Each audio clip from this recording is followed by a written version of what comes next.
Hello guys, भागरत online class में आप लोगों का स्वागत गाइस। अगर आप हमारे चैनल में पहली बार आए तो चैनल को लाइक करें और शेयर करें, सब्सक्राइब करें। गाइस वो आज लाया मैं आपके लिए 20 या 30 क्वेश्चन है। 20-30 क्वेश्चन का मतलब ये है कि आपकी ये 100 या 150 क्वेश्चन हो जाएंगे। 100 या 150 क्वेश्चन हो जाएंगे गाइस। इसमें जो स्टेटमेंट लाई हैं जो आज ये 20 या 30 क्वेश्चन है, इसमें आप पूरे यूट्यूब में कहीं छान मारे तो इस प्रकार के क्वेश्चन आपको नहीं मिलेंगे। अगर आपकी इसमें जो 20-30 क्वेश्चन का मतलब ये कि अगर 15-20 नंबर आप इसमें से कर पा रहे हैं तो आपकी तैयारी अच्छी है गाइस। अगर इसमें से आप 20-30 15-20 नंबर भी आपके नहीं आ पाएंगे तो आप लगा लो कि आपकी तैयारी भी अच्छी से नहीं हो पाई। मैं आपसे एक गुजारिश करता हूँ कि आप इन क्वेश्चन को पूरा देखें, और जो अगर आप ये जो भी क्वेश्चन इन्हें देख रहे हैं उन्हें एक नोटबुक निकालो और अपनी जो जो भी आपको क्वेश्चन इसमें लगते हैं कि ये क्वेश्चन अच्छा है या आ सकते हैं, ये जो क्वेश्चन में लाए हैं ये सभी लगभग एग्जामों में पूछे गए हैं। आप इन क्वेश्चनों को ये वीडियो पॉज करके इन्हें लिखें और धीरे धीरे करके इन्हें आप लिखने का प्रयास करें और याद करने का भी प्रयास भी करें आप।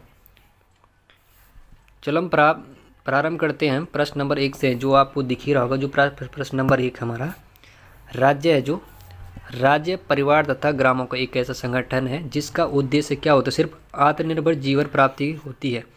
यह किसका स्टेटमेंट दिया था? ये अरस्तु ने कहा था कि जो राज्य होता है वह परिवारों क्या ग्रामों का एक ऐसा संगठन है जिसका क्या उद्देश्य क्या होता है? आत्मनिर्भर जीवन प्राप्ति करने का उद्देश्य प्राप्ति है। ये स्टेटमेंट दिया अरस्तु ने।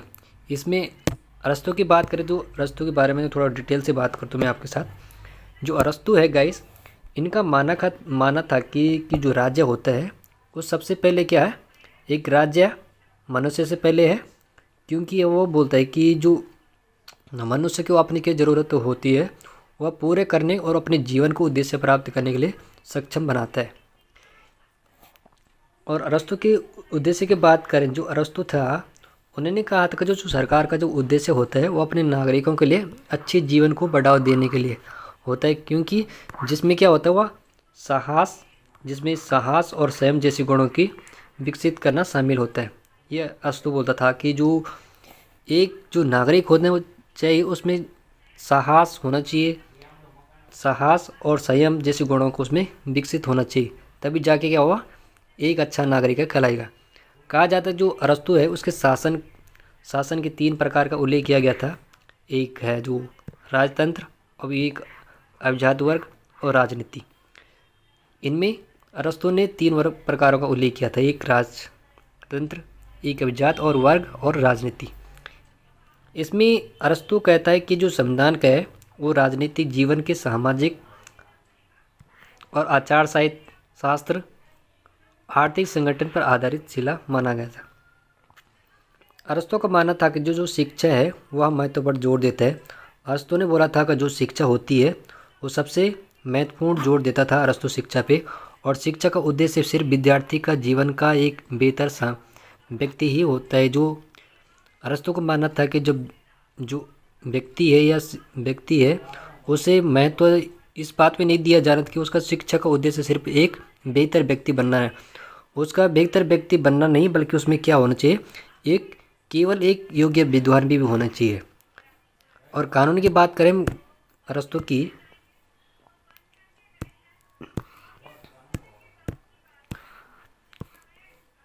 अरस्तु कानून की बारे में बात करता है कि अरस्तु को मानना था जो कानून है वो सर्वोच्च माना गया। अरस्तु ने कहा था कानून के अनुसार राज्य व्यक्ति का जो राज्य है वह राज्य का संचालन होना चाहिए राज्य के अनुसार। अरस्तु ने कहा था कि जो कानून व्यवस्था होनी चाहिए वह सर्वोच्च, कानून व्यवस्था को अरस्तु ने सर्वोच्च माना है, और जो कानून के अनुसार राज्य का संचालन होना चाहिए। अरस्तु का मानना था कि जो गुण और चरित्र का जो विशेषता मानता है अरस्तु, वह गुणों में विकसित करना चाहिए, वो और अच्छे जीवन के लिए आवश्यक होता है। प्रश्न नंबर 2 आते हैं। मैं और मेरा भाई दोनों जुड़वा भाई हैं, यह किसने कहा था?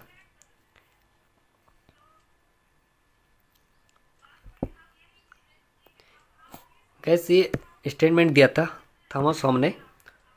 थॉमस होम्स की बात करें, जो ये थॉमस हॉब्स है, इन्होंने कहा था मैं और मेरा भाई दोनों जुड़ा भाई है। ये जब हॉब्स की डर की बात इसमें करते हैं, जब हॉब्स का जन्म हुआ था उस टाइम ये स्टेटमेंट हॉब्स की माँ ने दिया था। इस स्टेटमेंट की बात पूरी बात करें तो जो मैं और मेरा भाई दोनों जुड़ा भाई है, यह स्टेटमेंट दिया था थॉमस हॉब्स ने दिया था। इसमें हॉब्स का कथन है कि हॉब्स ने कहा था कि डर और मैं जुड़वा पैदा हुए थे। हॉब्स है इसमें कहते हैं कि जी जुड़ा भाई पैदा हुए थे। ये बात इसलिए होती है कि क्योंकि उस जब अरस्तु की माँ ने स्पेनिश अमांड के आने से कि एक भाई वहाँ खबर सुनी थी, उस टाइम जो अरस्तु ये था थॉमस हॉब्स था, उस समय वह यह खबर सुनकर वो इस बात पे आते कि जो वह भय थे जो वह सुनकर समय से पहले उन्हें जन्म दे दिया था। इसी भय के कारण जो हॉब्स के माँ ने उसका नाम ये दिया था कि जो मैं और मेरा भाई जुड़वा भाई हैं, इसलिए इन्होंने ये स्टेटमेंट दिया था थॉमस हॉब्स ने।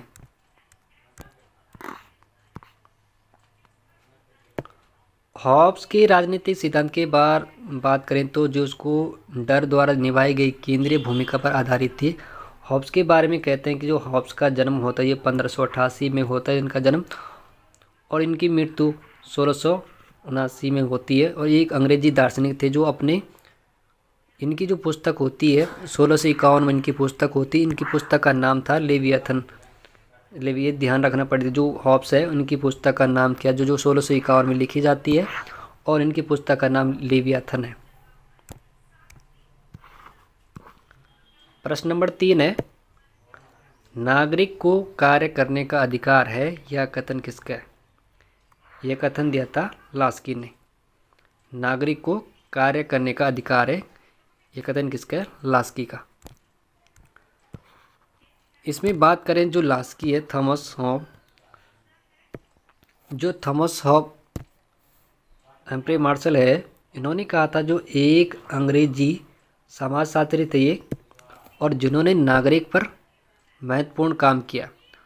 नागरिकता और सामाजिक वर्ग नामक निबंध में इस विचार को प्रस्तुत किया जाता है कि पूर्ण नागरिकता में नागरिक और राजनीतिक और सामाजिक नागरिकता में शामिल होता है। बात करें तो नागरिकता और सामाजिक वर्ग जो होता है, मार्शल के अनुसार कहा जाता है, मार्शल ने निबंध में उन्होंने अपनी नागरिकता के बारे में बताया कि जो विभिन्न पहलुओं पर क्या होनी चाहिए, चर्चा होनी चाहिए, जिसमें क्या होता है, जिसमें कार्य करने का अधिकार शामिल हुआ होता है। इसमें कार्य करने का अधिकार की बात करें, जो मार्शल के अनुसार जो कार्य करने का अधिकार होता है वो कैसा होना चाहिए, एक सामाजिक होना चाहिए और एक नागरिकता का होना चाहिए, एक जो महत्वपूर्ण हिस्सा हो माना गया है, जो प्रत्येक नागरिक को अपनी क्या होता है क्षमता के अनुसार जीवन यापन करने का समाज में योगदान करने का अधिकार देता है। प्रश्न नंबर नेक्स्ट आते हैं, प्रश्न नंबर जो 4 है, शिक्षा क्या है? मानसिक विधि को दूर करने का मानसिक उपचार है। यह कथन किसने दिया? जो शिक्षा है मानसिक है, विधि है को दूर करने का मानसिक उपचार है। यह किस स्टेटमेंट दिया था? प्लेटो ने। ये स्टेटमेंट किसका है? प्लेटो का। शिक्षा मानसिक विधि को दूर करने का मानसिक उपचार है, ये स्टेटमेंट है। ये स्टेटमेंट किसका है? प्लेटो का है।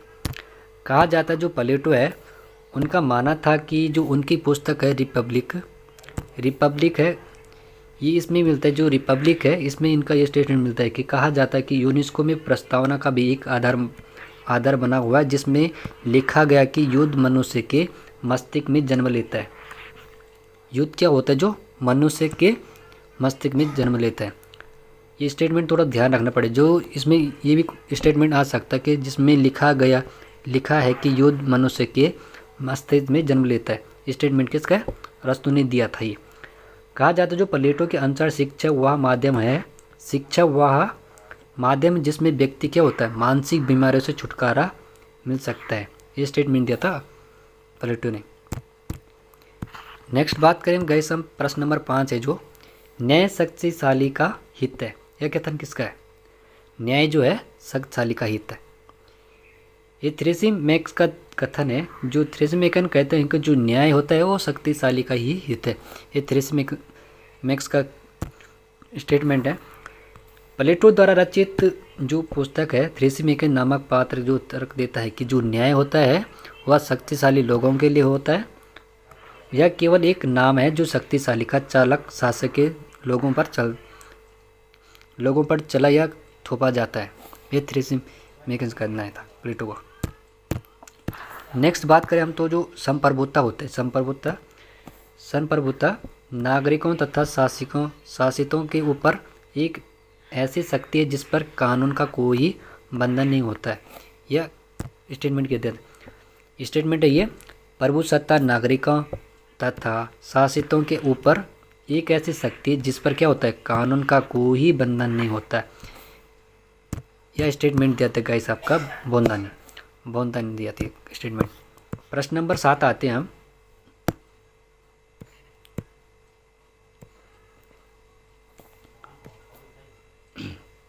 प्रश्न नंबर 7 है, प्राकृतिक अवस्था निरंतर युद्ध की अवस्था थी। यह स्टेटमेंट किसने दिया था? जो प्राकृतिक अवस्था होती है वह कैसी अवस्था, एक निरंतर युद्ध की अवस्था थी। यह कथन दिया था हॉब्स ने।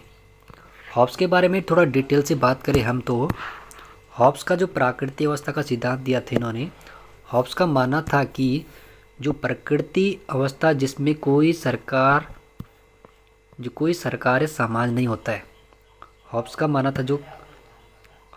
क्या था, जो प्रकृति है उसमें जो अवस्था होती है जिसमें क्या होती है, कोई सरकार या समाज नहीं होता है। ऐसी स्थिति में जहाँ प्रत्येक व्यक्ति का जीवन क्या होता है, एकांकी और गरीब, अशुद्ध, क्रूर और संक्षिप्त होता है।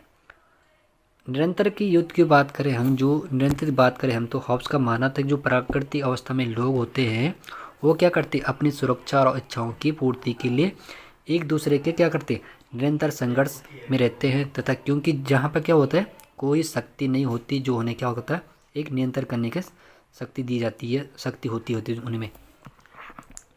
लेवियाथन की बात करें तो जो हॉब्स ने अपनी पुस्तक में लेवियाथन में इस विचार को विस्तारित में समझाया गया कि तर्क दिया था उन्होंने। हॉब्स ने जो एक संप्रभुता होती है वह क्या होती है, सरकार की एक आवश्यकता होती ताकि लोगों में क्या होता है, अराजकता और युद्ध से बचा जा सके। ये हॉब्स ने दिया था। हॉब्स का विचार के बारे में बात करें हम तो हॉब्स ने अपने विचार दिया था कि जो प्रकृति होती है वह क्या होती है, एक अवस्था में है और प्रत्येक व्यक्ति को अपनी रक्षा करने के लिए वह क्या होता है, सब कुछ करने का स्वाभाविक अधिकार होता है। जो क्या होता है, वह चाहता है कि जो जिससे युद्ध और संघर्ष हो जाता है। प्रश्न नंबर 8 की बात करें हम, इसमें प्रश्न नंबर 8 है आपका, जो राजनीति होती है उसमें आर्थिक शक्ति की सेविका है। यह कथन किसका है, राजनीतिक शक्ति और आर्थिक शक्ति की सेविका है। यह कथन किसका है, ये स्टेटमेंट दिया था एंजल्स ने। प्रश्न नंबर हम बात करें 9 की, स्टेटमेंट है, जिन राज्यों में न्याय नहीं रह जाता वे डाकुओं के झुंड मात्र कहे जाते हैं। यह स्टेटमेंट किसने दिया था, जिन राज्यों में न्याय नहीं रह जाते वे डाकुओं के झुंड मात्र कहे जाते हैं। यह कथन किसका है, यह है अगस्टाइन का।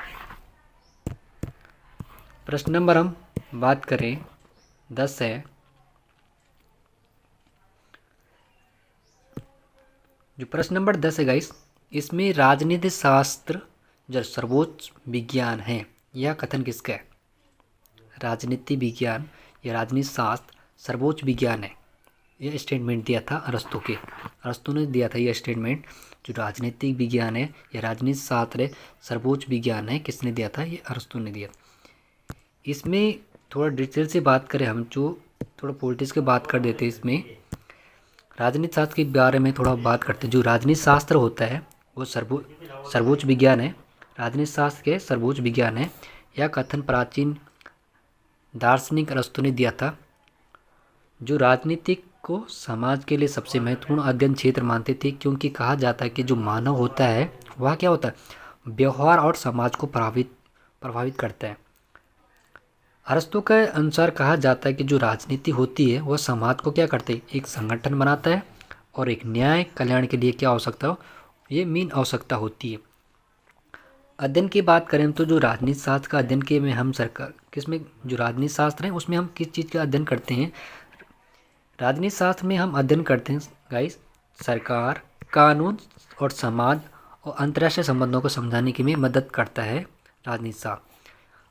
अन्य की बात करें हम तो जो दार्शनिक योग की बात करें तो जो प्लेटो के अनुसार कहा जाता है कि जो अन्य दार्शनिकों को भी क्या कहते हैं, राजनीति महत्व पर जोर दिया जाता है।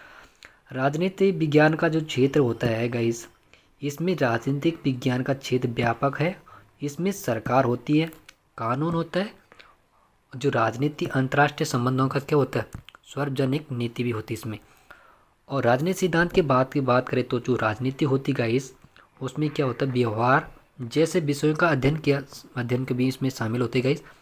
और निष्कर्ष में बात करें हम जो राजनीति विज्ञान है इसका अध्ययन केवल हम राजनीति शास्त्र से नहीं करती, इसमें राजनीति शास्त्र जो होता है इसमें हम क्या करते हैं, इसमें हम समाज और दुनिया को बेहतर ढंग से क्या करते हैं, इसको समझने और मदद करने में, और यह क्या एक महत्वपूर्ण क्षेत्र भी है और जो हमारे जीवन का क्या करता है, एक प्रभावित करता है। प्रश्न नंबर हम नेक्स्ट की बात करें जो प्रश्न नंबर 11 है, राजा तथा ईश्वर में इतनी अधिक समानता है कि यह कथन उचित है कि राजा ही ईश्वर है। यह कथन किसका है कि राजा तथा ईश्वर में इतनी अधिक समानता है कि यह कहना उचित है कि राजा ही ईश्वर है। यह कथन किसका है, यह कथन दिया था गाइस जेम्स प्रथम ने दिया था कथन। इनका मानना था कि जो ईश्वर होता है वह सर्वोच्च है और सर्वकृत न्याय करता है। कहा जाता है कि जो धार्मिक और आध्यात्मिक होते हैं उन्हें परंपरा में माना जाता है कि वह सब न्याय स्थापित करता है और सभी को क्या करता है, उनके किए गए कर्मों के अनुसार फल प्रदान करता है। ये कहना था जेम्स प्रथम ने। प्रश्न नंबर आते हैं 12। प्रश्न नंबर 12 है,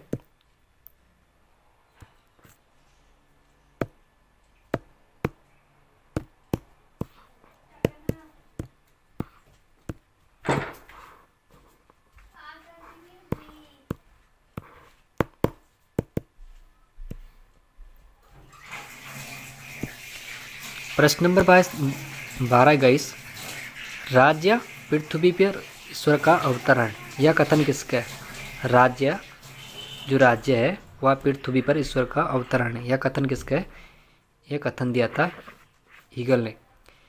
हीगल का मानना था कि जो राज्य होता है वह पृथ्वी पर ईश्वर का अवतरण है। यह कथन दिया था हीगल का।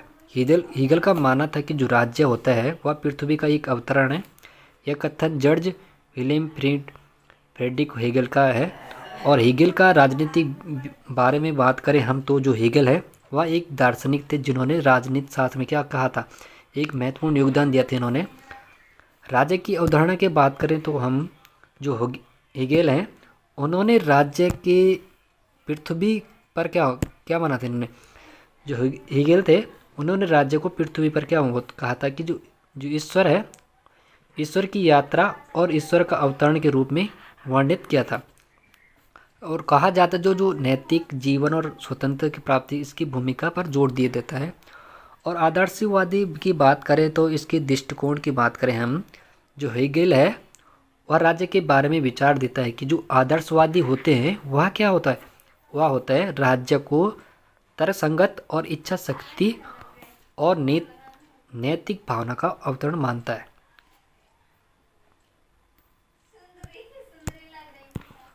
प्रश्न नंबर 13 की बात करें हम, प्रश्न नंबर 13, सबसे निष्कर्ष राज्य सबसे उत्कर्ष अराजकता से अच्छा है। यह कथन किसका है, यह कथन देता है हॉब्स ने। प्रश्न नंबर 14 है, राज्य रात्रि प्रहरी की भांति कार्य करता है। यह कथन किस विचारधारा है, यह पुष्टि करता है।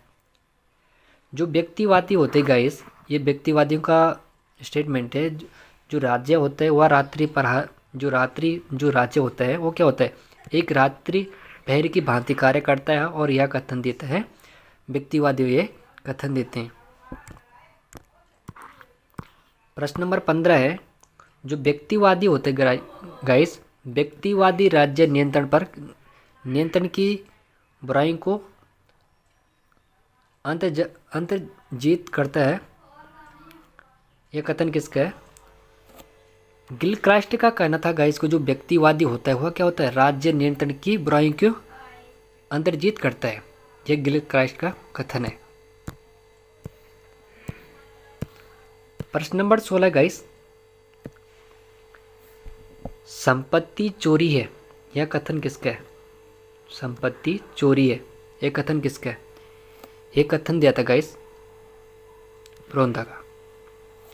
इसमें थोड़ा बात करें, हम डिटेल करें, मैं बात करें तो राजनीतिक विज्ञान होता है, जो राजनीतिक विज्ञान के बारे में बात करते हैं हम। जो राजनीतिक विज्ञान होता है वह क्या एक सामाजिक विज्ञान है, जो राज्य सरकार और राजनीतिक प्रक्रियाओं और नीतियों का अध्ययन करता है। साथ ही राजनीतिक व्यवहार, राजनीतिक सिद्धांतों और अंतर्राष्ट्रीय संबंधों का भी विश्लेषण करता है। राजनीतिक जो विज्ञान है इसकी परिभाषा के बारे में बात करें हम तो जो सामाजिक विज्ञान की एक शाखा है, राजनीतिक विज्ञान के एक सामाजिक विज्ञान की एक शाखा है, जिसमें क्या होता है, राजनीतिक विज्ञान और जो राजनीतिक विज्ञान और समाज विज्ञान का एक महत्वपूर्ण हिस्सा होता है। और मानव क्या होता है इसमें एक समाज के राजनीतिक पहलुओं पर अध्ययन करता है। और सरकार की बात करें तो जो राजनीतिक विज्ञान होता है उसमें सरकार का अध्ययन करते हैं हम। यह अध्ययन राज्य सरकार, उसकी संरचना, कार्यप्रणाली और विभिन्न राजनीतिक संस्थाओं का अध्ययन करते हैं। राजनीतिक व्यवहार का इसमें विश्लेषण करते हैं। कहा जाता है कि जो राजनीतिक प्रक्रियाओं का जो राजनीतिक दल होते हैं वह दबाव समूह होते हैं, और चुनाव और अन्य राजनीतिक गतिविधियों का अध्ययन भी हम इसमें करते हैं।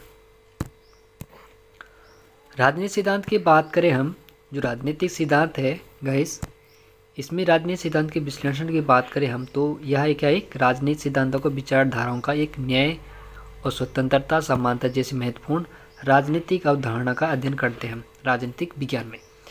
अंतर्राष्ट्रीय संबंधों का अध्ययन की बात करें, इसमें हम अंतर्राष्ट्रीय संबंधों की बात करते हैं। इसमें देश के बीच संबंध और अंतर्राष्ट्रीय संगठन, अंतर्राष्ट्रीय कानून और बौद्धिक चुनौतियों का भी अध्ययन हम इसमें करते हैं। प्रश्न नंबर 17 है गाइस, कल्याणकारी राज्य एक और साम्यवाद को दूसरी ओर अनियंत्रित व्यक्तिवाद के मध्य एक समझौता है। यह स्टेटमेंट किसने दिया था? कल्याणकारी राज्य एक और साम्यवाद तो दूसरी ओर अनियंत्रित व्यक्तिवाद के मध्य एक समझौता है। यह हॉफमैन का या रूसो, ग्रीन, लॉक एक ये स्टेटमेंट देते हैं हॉफमैन। प्रश्न नंबर हम बात करें 18 की, राज्य इतिहास की उपज है। राज्य क्या एक इतिहास की उपज है, ये कथन देते बार्गेस बोलते हैं कि जो राज्य होता है वो क्या होता है, एक इतिहास की उपज है। राज्य क्या है, एक इतिहास की उपज है, ये बार्गेस कथन देते हैं। कथन का सी आंसर इसका सी उत्तर है। प्रश्न नंबर 19 की बात करें,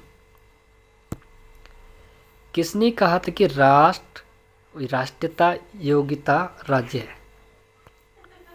राष्ट्रीयता योग्यता राज्य है, ये कथन दिया था गिलक्रास्ट ने कहा था कि जो राज्य होता है, जो राष्ट्रीय या राष्ट्रीयता योग्यता राज्य होता है वो क्या होता है, एक युक्त राज्य होता है।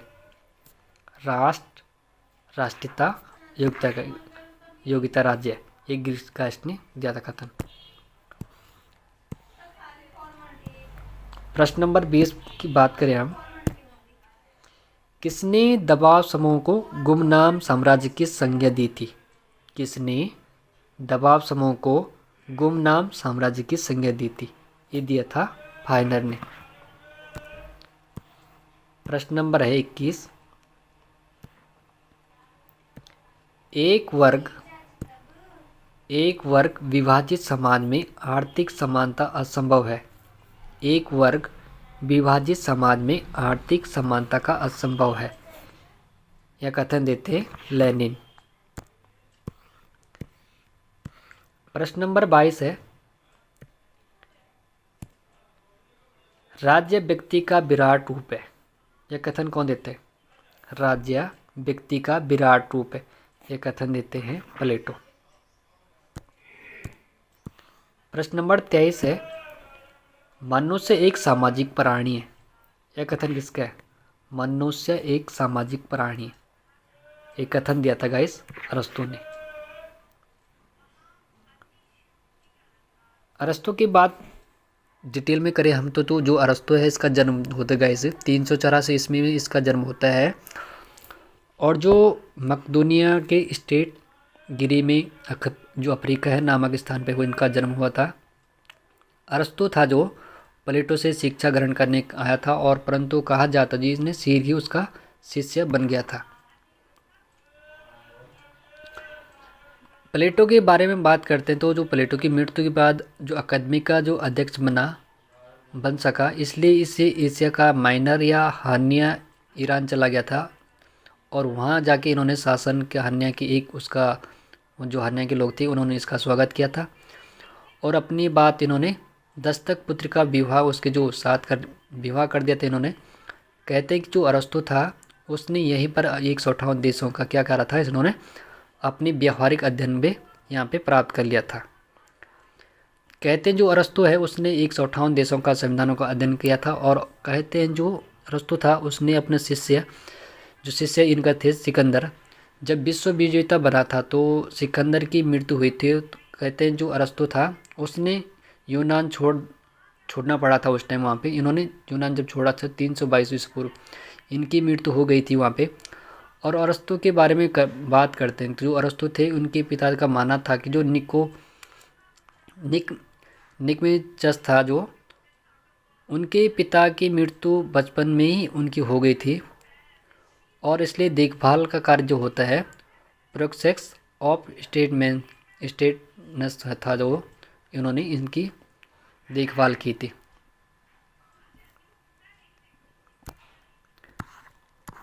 प्रश्न नंबर 24 की बात करें हम,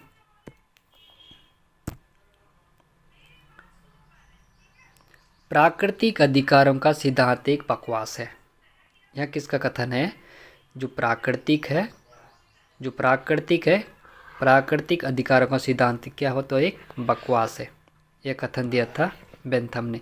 बेंथम ने बोला था जो प्राकृतिक अधिकार होता है वो क्या होता है, एक सिद्धांत दिया था इन्होंने, जो प्राकृतिक अधिकारों का एक सिद्धांत एक बकवास है दिया था, कथन दिया था बेंथम ने। प्रश्न नंबर 25 की बात करें हम, जो प्रजातंत्र का जनता का और जनता के लिए जनता के द्वारा की जाने वाली शासन व्यवस्था है, ये अब्राहम लिंकन ने दिया था। प्रश्न नंबर 26 की बात करें हम, प्रत्येक राज्य जो अधिकार रखता है उसे जो जान जाता है, यह कथन किसका है? प्रत्येक राज्य जो अधिकार रखता है उसी से जाना जाता है। ये लास्की ने बोला था जो प्रत्येक राज्य जो अधिकार रखता है उसी से जाना जाता है, ये दिया था लास्की ने। प्रश्न नंबर 27 है, संसदीय प्रणाली में जो संसदीय प्रणाली के अंतर्गत नौकरशाही मंत्री लब्धे के अंतर्गत उन्नति प्राप्ति करता है, ये कथन दिया था रेमजे मियोन ने। रेमजे मियोन का मानना था कि जो संसदीय प्रणाली के अंतर्गत जो नौकरशाही होती है उसमें मंत्री लब्धे के अंतर्गत उन्नति प्राप्ति करते हैं, ये दिया था रेमजे मियोन का। प्रश्न नंबर 28 की बात करते हैं हम, राजनीतिक स्वतंत्रता राष्ट्र की प्राणवायु है, कथन किसका है? जो राजनीति स्वतंत्र राष्ट्र की प्राणवायु, ये कथन दिया था अरविंद घोष ने। प्रश्न नंबर 19 है,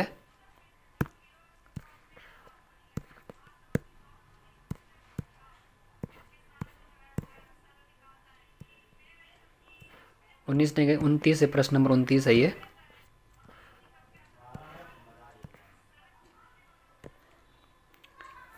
प्रजातंत्र एक ऐसा शासन है जिसमें प्रत्येक व्यक्ति की हिस्सेदारी होती है। यह कथन किसका है? प्रजातंत्र एक ऐसी शासन है जिसमें प्रत्येक व्यक्ति की हिस्सेदारी होती है, कथन दिया था सीले ने। सीले का माना था कि जो प्रजातंत्र होती है वो एक शासन है जिसमें क्या होता है, प्रत्येक व्यक्ति की हिस्सेदारी होती है इसमें। प्रश्न नंबर 30 की बात करें। इंग्लैंड में कोई संविधान नहीं है। जो इंग्लैंड है, इंग्लैंड, उसमें कोई संविधान नहीं, यह कथन दिया था। टॉकविल ने बोला था जो इंग्लैंड है यहाँ का क्या है, कोई संविधान नहीं है, टॉकविल ने बोला था। प्रश्न नंबर अब जो प्रश्न नंबर 30 थे, ये 30 क्वेश्चन आपके ख़त्म हो गया। अब बात करें हम, जो हमारे पास एक टॉपिक है नौकरशाही।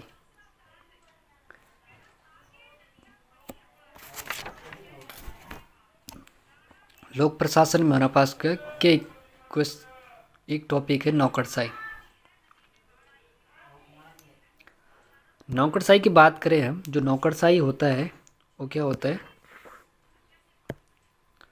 नौकरशाही एक ऐसी व्यवस्था है जहाँ पर निर्वाचित प्रतिनिधियों के बजाय राज्य के अधिकार निर्णय लेते हैं।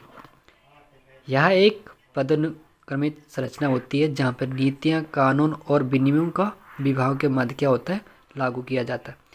परिभाषा की बात करें हम, जो नौकरशाही होता है वह क्या होता है, एक संगठन होता है। संगठन का विशिष्ट रूप है जो जटिलता, श्रम विभाजन, स्थायित्व होता है, पेशेवर प्रबंधन, पदानुक्रमिक समन्वय और नियंत्रण, सख्त आदेश श्रृंखला और कानून अधिकार द्वारा परिभाषित होते हैं। इसकी विशेषताएं की बात करें हम, जो पदानुक्रम होता है इसमें नौकरशाही एक स्पष्ट पदानुक्रम होता है जहाँ पे क्या होता है, शीर्ष अधिकारियों से लेकर निचले स्तर के कर्मचारियों तक अधिकार की एक स्पष्ट रेखा होती है। इसमें नियमों की बात करें हम, जो नौकरशाही में जो सभी प्रक्रियाओं के जो मानक विधियाँ होती है वो निर्धारित की जाती है और उसी के अनुसार कार्यों का निष्पादन अपेक्षित होता है। अव्यक्तिक और तर्कसंगत की बात करें हम, तो इन्होंने कहा था जो अपने आदर्श रूप में नौकरशाही अव्यक्तिक और तर्कसंगत होती है और रिश्तेदारी, दोस्ती या पैतृक या करिश्माई अधिकारों के बजाय इसमें नियमों पर अधिकार होते हैं। स्थिर और वेतनभोगी बात करें हम, जो नौकरशाही होती है वह एक स्थायी है, वेतनभोगी और निपुण अधिकारों के निकाय जो सरकार के सहायता ये सलाह देती है। नौकरशाही की भूमिका की बात करें हम, जो नौकरशाही केवल नियंत्रण का कार्य नहीं करती बल्कि विकास और कल्याण के कामों में भी सक्रिय रूप में जुड़ी रहती है। उदाहरण के लिए बात करें हम नौकरशाही की, जो प्राचीन समय में नौकरशाही के स्थान पाने के लिए विद्यार्थी में स्पर्धा होती है और स्वतंत्रता के बाद भारतीय नौकरशाही संरचना में पूर्व ICS में भारतीय अधिकारियों का भय एक कार्मिक और विवादास्पद विषय बन गया था। नौकरशाही के सिद्धांत की बात करें जो मैक्स वेबर हैं, उन्होंने स्टेटमेंट दिया था जो नौकरशाही का सिद्धांत माना जाता है। जो मैक्स वेबर है उन्होंने नौकरशाही सिद्धांत के एक जनक माना जाता है। कहा जाता है जो नौकरशाही है उनका जन्म कौन है, मैक्स वेबर। वेबर के अनुसार नौकरशाही एक संगठन को प्रतिबंधित करने का एक विशेष तरीका है जो सख्त नियम और विनियम द्वारा शासित व्यक्तियों का एक कठोर पदानुक्रम संरचित है। नौकरशाही की जो समस्या की बात करें हम, जो लाल फीताशाही होते हैं इसमें नियमों और विनियमों की अधिक मात्रा जिन्हें दूर करने के लिए अतिरिक्त प्रयास की आवश्यकता होती। धाराओं के बजाय जब समूह संवाद नहीं करते हैं तो संघर्ष, जब लक्ष्य अलग अलग होते हैं तो समूह के बीच में संघर्ष होता रहता है। सामान्यों का वर्चस्व माने तो ब्रिटिश विरासत का जो एक लक्षण भारत में आज भी दिखाई देता है वह है सामान्य प्रशासनिक अधिकारियों का वर्चस्व। अधिकारियों का जो अपने अधीनस्थ पर अविश्वास की प्रवृत्ति होती है। और नौकरशाही की बात करें तो जो नौकरशाही है वह क्या होता है, एक स्थायी है और वेतनभोगी और निपुण अधिकारों का निकाय है, या सरकार की योजना बनाने और उन्हें क्या होते हैं आगे ले जाने के लिए सरकार का सहायता और सलाह देती है। नौकरशाही की भूमिका की बात करें तो इसमें बदल चुका है। नौकरशाही की जो भूमिका है बदल चुकी है। केवल यह क्या होता है, एक नियंत्रण का कार्य नहीं करती बल्कि यह क्या करता है, एक विकास और कल्याण के कामों का में सक्रिय रूप से जुड़े रहते हैं। इसमें एक टॉपिक हमारे पास है उत्तराखंड में महिला सशक्तिकरण। जो उत्तराखंड में महिला सशक्तिकरण की बात करें तो उत्तराखंड में महिला सशक्तिकरण है, इसके लिए कई प्रयास किए गए थे उत्तराखंड सरकार के द्वारा, जिसमें उत्तराखंड महिला समेकित विकास योजना, महिला शक्ति योजना प्रमुख है, जिसका उद्देश्य सिर्फ क्या होता है, महिलाओं को सामाजिक, आर्थिक और राजनीतिक रूप से सशक्त बनाना होता है। उत्तराखंड में महिलाओं सशक्तिकरण के लिए किए गए प्रयास उत्तराखंड महिला समेकित विकास योजना होती है। कई योजनाएं उत्तराखंड सरकार द्वारा चलाई गई जो 2003 की बात करें हम, यहाँ शुरू की गई थी। इस योजना का उद्देश्य था कि जो महिलाएं हैं उनके जीवन में सुधार लाना और उन्हें क्या होता है, निर्णय लेने की प्रक्रिया शामिल किया गया था। महिला शरारती योजना की बात करें हम तो इस योजना के तहत आर्थिक रूप से कमजोर या विधवा परिपत्यागिता महिलाएं होती है, वहाँ उन्हें क्या करना होता है, उनके लिए क्या होता है, वाहन चलाना का प्रशिक्षण दिया जाता है और उन्हें क्या मुफ्त वाहन उपलब्ध कराया जाए ताकि वो क्या होते हैं आर्थिक रूप से आत्मनिर्भर बन सके। स्वयं सहायता समूह की बात करें हम तो उत्तराखंड में जो महिलाएं हैं उन्हें स्वयं सहायता समूह को बढ़ावा दिया जाए ताकि वो क्या होते हैं आने वाले समय में अपनी आजीविका सुधार कर सके और अपनी आर्थिक रूप से सशक्त बना सकते। इसमें वीरांगना तिल्लू रौतेल का राज्य स्तरीय शक्ति पुरस्कार भी इन्हें दिए जाते हैं। और उत्तराखंड सरकार जो हर साल विभिन्न क्षेत्रों में उत्कृष्ट कार्य करने वाली महिलाओं को यह पुरस्कार प्रदान करती रहती है। बेटी बचाओ बेटी पढ़ाओ योजना भी इसमें शामिल है। इस योजना के तहत बालिकाओं को शिक्षा और संरक्षण प्रदान करने के लिए काम किया जा रहा है। उत्तराखंड में महिलाओं को सरकारी नौकरियों में 30% आरक्षण की क्षेत्रीय आरक्षण दिया जाता है। पुष्कर सिंह धामी सरकार ने उत्तराखंड की महिलाओं को सरकारी नौकरी में 30% आरक्षण भी लागू कर दिया था। थैंक यू गाइस क्लास में बने रहने के लिए। अगर आप हमारे चैनल पहली बार आए तो आप चैनल को लाइक करें, शेयर करें। अगर इसी प्रकार से वीडियो आपको देखने को मिले तो आप हमारे चैनल को लाइक करना, शेयर करना ना भूलें और बगल में बेल आइकन बटन दबाएं। जो भी वीडियो हम अपलोड करें वो सबसे पहले आपके पास पहुंच पाए। Thank you guys.